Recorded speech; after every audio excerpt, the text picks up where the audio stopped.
On Saturday, Ivy was so excited to meet Susan and tell her everything that had happened, almost everything, that she was much too early.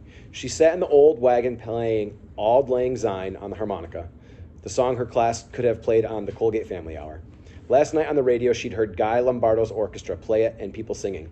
She couldn't remember all the words, except that it kept asking the question, should old acquaintance be forgot? It had been over 3 weeks since she had moved, and Ivy had written to Araceli 4 times, but she hadn't received one letter in return. Mama said mail was slow during the holidays. Papa said Araceli's family could have moved from La Colonia, too. If that was the case, why hadn't she sent a new address? Had Araceli forgotten her?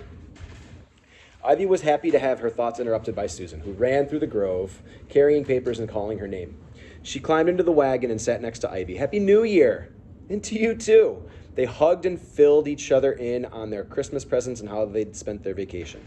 Ivy explained about fixing up the Yamamoto's garden and planting the war garden.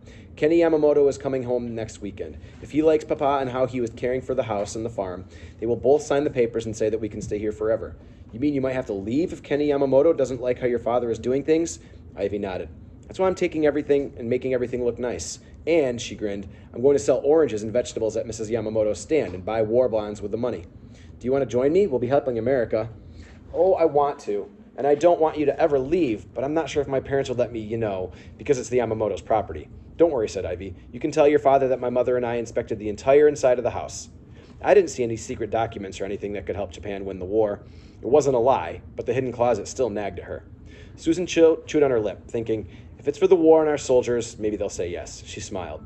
Our very own stand, but first, she held up the papers, worksheets. I need to catch up in math, and my mom won't let me do any extra activities, even orchestra.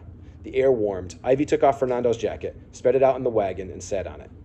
She let Susan wear the purple hat as they huddled over Susan's homework. Afterward, Ivy pulled out the harmonica and started playing Auld Lang Syne. I wish I knew what the words mean, she said when she finished. My dad told me it means time's gone by. He said it's about good memories with old friends, and that if you're separated for a really, really long time or never see them again, you can still think about them with love and good feeling. Ivy tilted her head. Mr. Ward had said that? It didn't seem as if he wanted anyone in his family to remember the Yamamotos that way. Had the war squashed all the good memories from his heart? The bell clanged in the distance. Susan gathered her things, handed Ivy the hat, and gave her a hug.